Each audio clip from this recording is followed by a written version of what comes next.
não parar, não precipitar e não retroceder. Então dizer para esse cara, sabe quando nós vamos parar? Nunca. Nunca na sua porca vida. Né?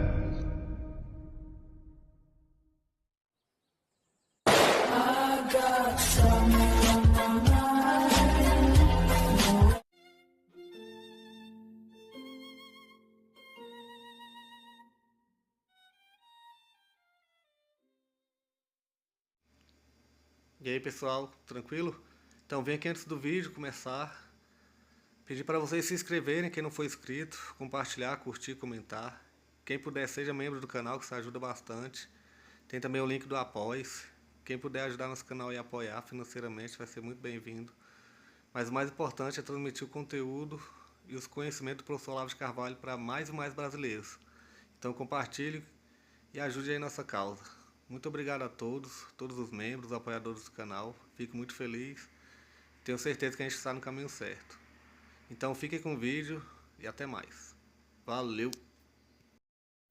Hoje eu queria aqui estudar com vocês o problema da passagem das camadas, que é propriamente a tal da formação da personalidade. É isso, né? Quer dizer, nós estamos dando aqui até agora os elementos estruturais permanentes, mas o tema da formação propriamente dita entra num instante em que você pensa no problema da passagem, como a pessoa transpõe de uma camada para outra. Bom, a primeira observação e mais óbvia é que cada camada coloca problemas objetivos, problemas reais. Quer dizer, não é uma coisa que existe só na mente do cara, não é uma idiosincrasia da personalidade dele. Quer dizer, todos nós, vamos dizer, pelo fato de nascer, ocupamos um lugar no espaço, temos uma presença física que pode ser melhor ou pior, mais adaptada ou menos adaptada para a vida humana, e os problemas que aparecem ali continuam de algum modo ao longo de toda a vida. Não é isso? O seu corpo pode não estar muito adequado para certas coisas que você quer fazer, então você vai ter que ou desistir ou superar isso de alguma maneira. Então, em suma, o simples fato de você ter um corpo já coloca uma série de problemas. E esses problemas existem realmente. Não é isso? Eles aparecem naturalmente a partir do momento em que a criança começa a tentar dominar fisicamente o seu meio, pegar coisas, manejar, etc, etc. Pode aparecer uma série de inabilidades que permaneçam pela vida inteira. Não é isso? Eu mesmo tem algumas que observei por ter ficado doente 7 anos direto, né? Então essa fase de aprendizado foi muito deficiente e às vezes eu tive certos movimentos, certos gestos, certas habilidades que geralmente se adquire quando pequenininho, eu tive que aprender um pouco mais tarde, né? Isso pode acontecer para qualquer um. Do mesmo modo, o aprendizado da linguagem pode ficar deficiente por este ou aquele motivo, e isso também é um problema objetivo. Então, você não pode medir, avaliar a camada em que o sujeito está pelos simples assuntos com que ele está lidando, assuntos ou problemas com que ele está lidando, tá certo? O que vai caracterizar a presença do indivíduo numa certa camada é que aqueles problemas são o centro emocional da vida dele, emocional e motivacional. Não é isso? Por exemplo, as pessoas imaginam que para passar de uma camada para outra você tem que resolver todos os problemas daquela camada. Isso é impossível. Eles sempre permanecem. Não é isso?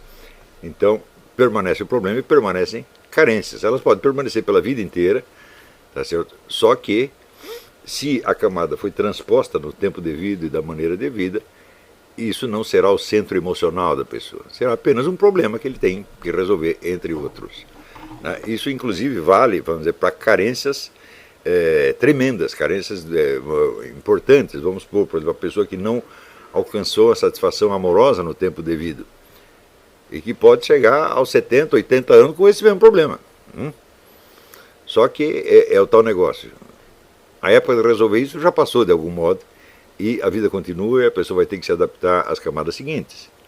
Então isso não será mais o centro emocional da pessoa, ainda que aquela deficiência continue doendo pela vida inteira.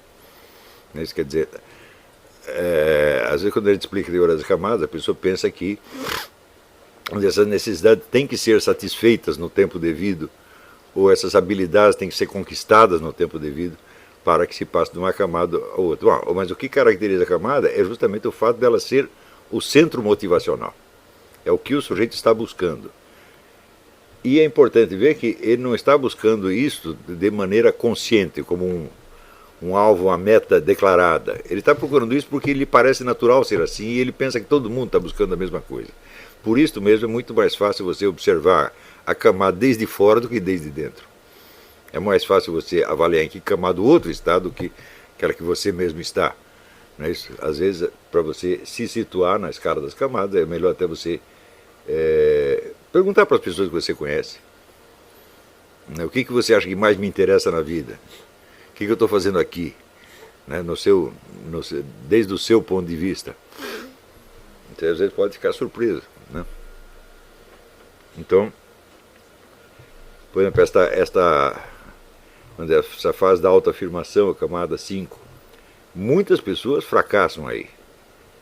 Quer dizer que não tem meios sociais de se autoafirmar, ou não tem a capacidade física ou a capacidade intelectual para isso, e ela pode ter que fazer isso mais tarde.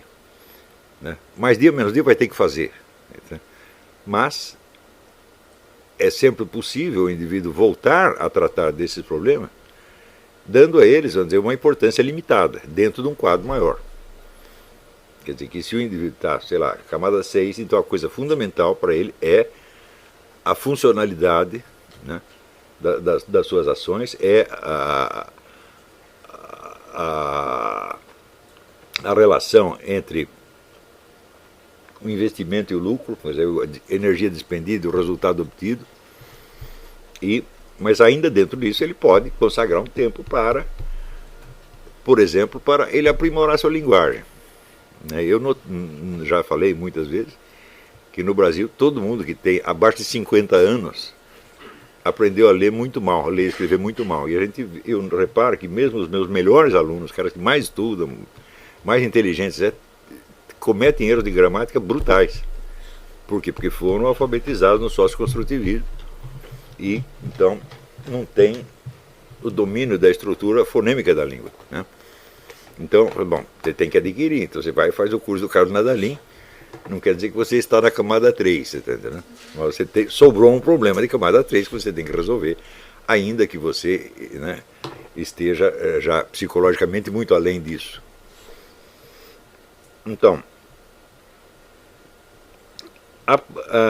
o indivíduo fixa numa camada durante algum tempo, porque aquilo é realmente um problema novo e que ele não domina. Não é que ele não domina objetivamente, não, ele não domina subjetivamente. Quer dizer, ele não sente que domina, ele tem medo daquilo. Então, por exemplo, toda a rede de comunicações, você vê por que as pessoas, todo mundo não, a maior parte das pessoas tem medo de falar em público. É um problema de camada 3, evidentemente. Né? Quer dizer, você acha que aquilo vai colocar desafios linguísticos que estão acima da sua capacidade, quando as coisas não são assim. Tá certo? Você pode perder o medo, tá certo? Você perder o medo de falar em público não tem nada a ver com o domínio efetivo que você tem da linguagem. Tem cara que fala tudo errado e não tem vergonha de falar em público. Mas quer dizer, o peso emocional daqueles problemas é muito grande. Tá certo? Então, por exemplo, nós vemos, tem muitas pessoas que guardam a sua vida inteira um complexo por ser pessoas fisicamente fracas. Né? É algo que poderia ser vencido na camada 2 e que às vezes dá para vencer, às vezes não dá. Eu digo, e se não der, o que vai fazer? Você vai ter que se virar de algum jeito. Né? Se você, quando tem 40, 50 anos, você vê que você vai ter que arrumar um instrutor de ginástica, ou tomar umas vitaminas, alguma coisa você vai ter que fazer. Tá certo? Mas isso não pode mais ter para você o peso emocional que tinha quando o problema apareceu da primeira vez. Justamente porque não é mais um problema novo. Você já se acostumou com a existência dele, tá certo? Bom, então esse é o motivo pelo qual as pessoas passam por cada camada durante algum tempo, tá certo? E agora, se você perguntar por que elas fixam ali, por que às vezes não sai da camada, por que às vezes não transpõe, não é isso? Bom,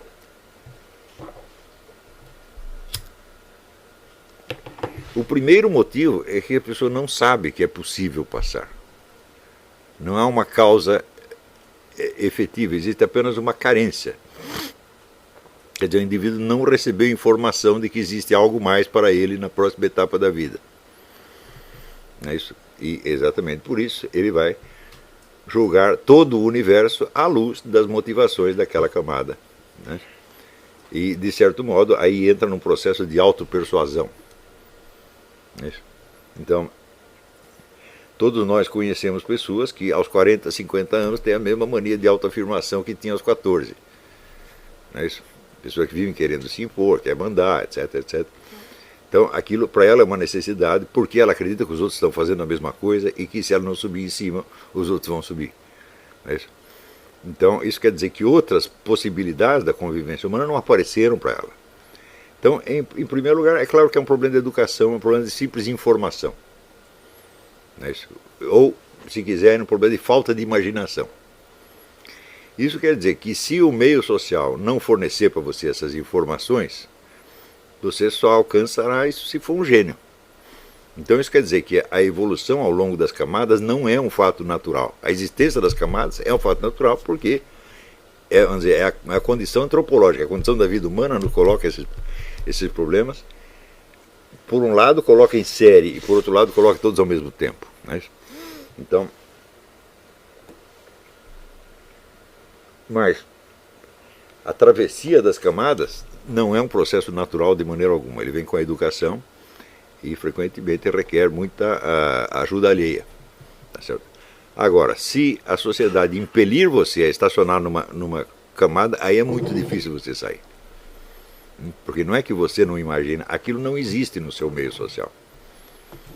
Né? Se você veja...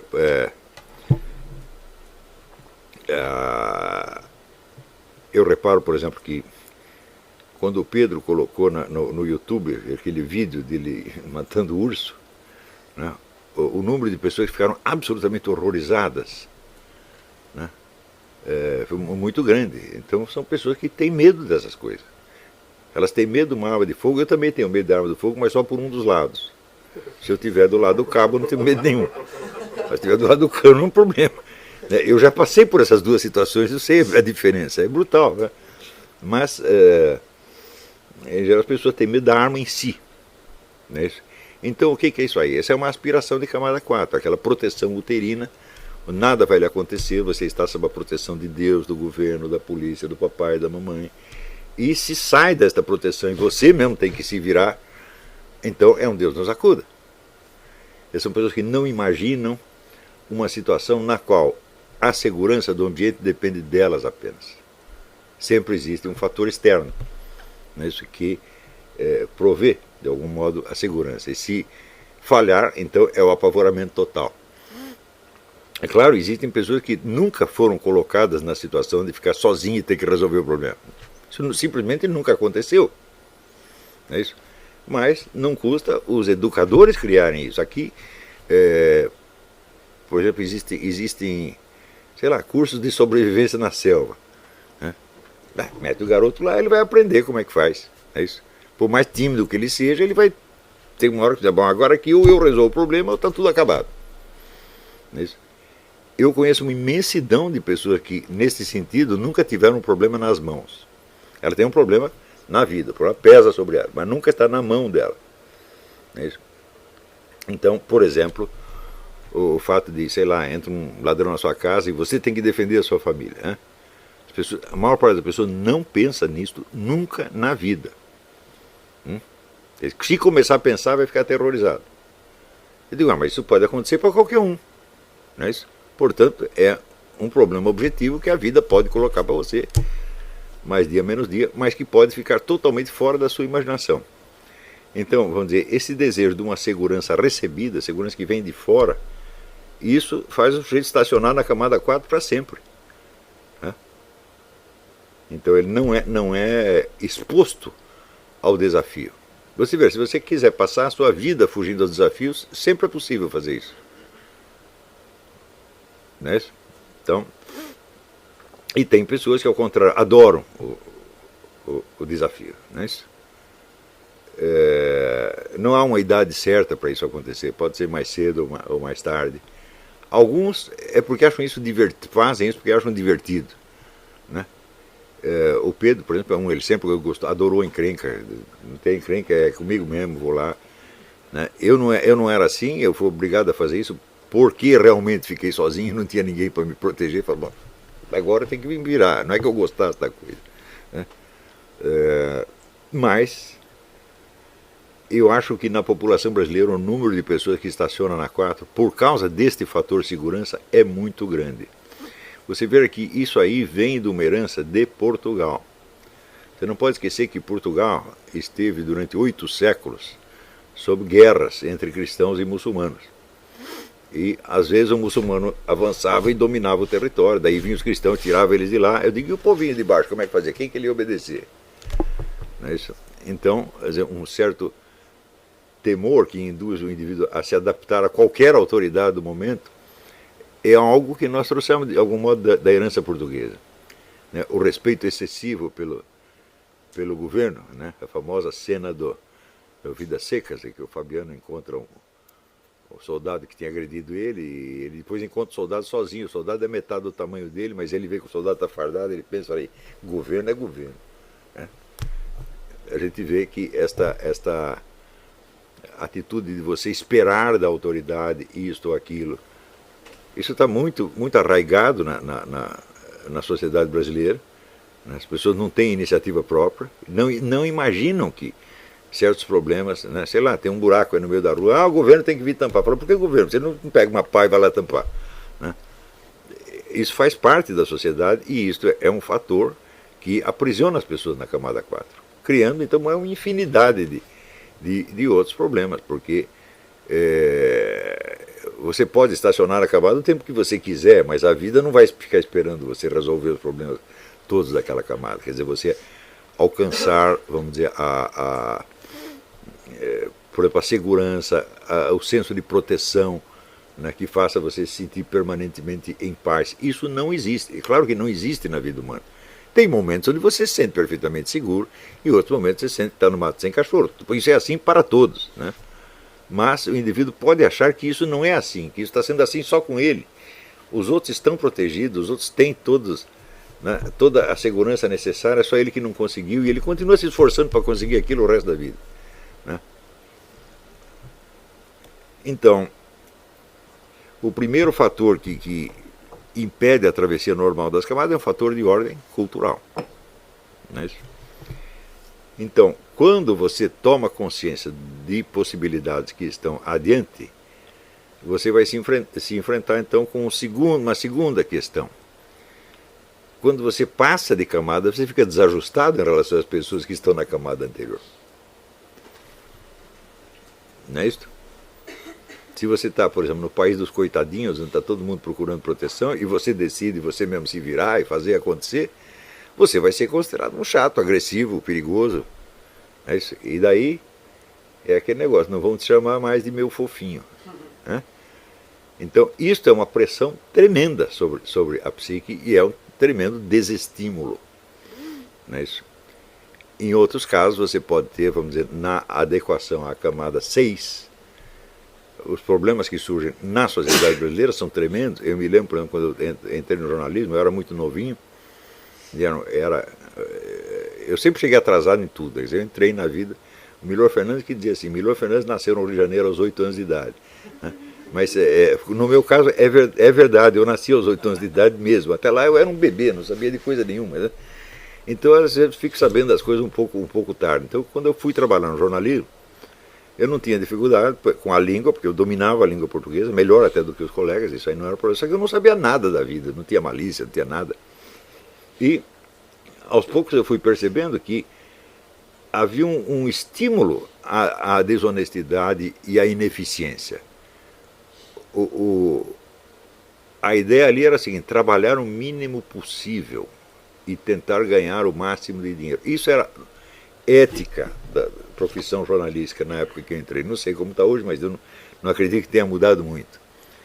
Então, por exemplo, se o jornal manda você fazer uma viagem, você tem a obrigação de superfaturar as despesas. Porque senão você está sacaneando os seus colegas. Se você põe a despesa a menos, né, exatinha, então eles vão cobrar a mesma coisa do próximo. Então você está sacaneando os colegas. Então você tem uma dupla lealdade.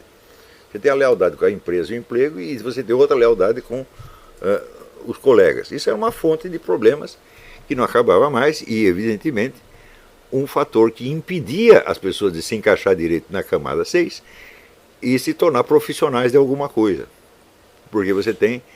Aí sempre entra aquele elemento da sociologia do Alexander Zinoviev. Ele diz: em qualquer empresa ou organização que você esteja, você vai ter que ter duas séries diferentes de habilidades. A primeira é a habilidade de fazer aquilo que o emprego exige. Por exemplo, você é motorista numa frota de táxi, bom, suponho que você saiba dirigir um automóvel, que você conheça o mapa da cidade, etc, etc. Em segundo lugar, existe a tecnologia da sobrevivência dentro da própria empresa. Como tratar com os chefes, como... Tá entendendo? Em geral, essas duas coisas, essas duas séries de habilidades, elas convergem. Mas e quando divergem? Quando divergem, significa que a conquista de uma atitude racional e produtiva perante a vida se torna impossível. A não ser que você seja um gênio, você tem uma inteligência a mais e você inventa, então, uma adaptação. Não é isso?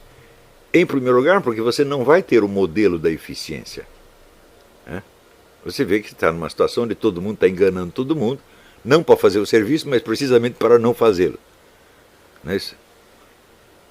Você vê que isso também não acontece só no jornalismo. Eu aprendi ali, mas você vê isso um pouco em toda parte na sociedade brasileira. Então é claro que numa situação assim todos saem perdendo, não é isso? E há um senso geral de frustração, de derrota, de humilhação, etc, etc, que não vai passar nunca. Não é isso? Então, eu estou falando isso para vocês examinarem suas próprias vidas e verem como passam por essas situações. Quer dizer, não depende de nós escolher a sociedade dos nossos sonhos. Nós estamos na sociedade em que estamos, e mesmo que você mude, bom, você vai, algo da sociedade anterior você vai trazer e vai ter novos problemas de adaptação na nova sociedade onde você está. Então, os problemas estão sempre aí. E aonde você for mudar, cada mudança sua vai criar uma desaculturação. Quer dizer, você vai ter que sair de um meio cultural. Sair, pelo menos mentalmente. Não depender mais do julgamento daquelas pessoas. Isso que pode criar uma situação conflitiva ou uma situação de camuflagem, onde você vai agir de uma outra maneira, que você entendeu que é necessário, mas você vai ter que camuflar, dá a impressão que você está fazendo outra coisa. Não é isso? Então,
chegamos a mais um final de uma aula, de um vídeo.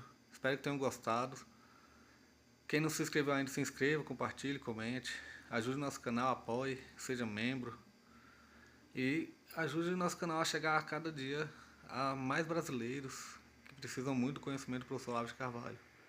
Então é isso aí, fique com Deus, até o próximo. Valeu! Então é isso aí, pessoal. Que é o nosso canal. Que são alguns livros que eu já li.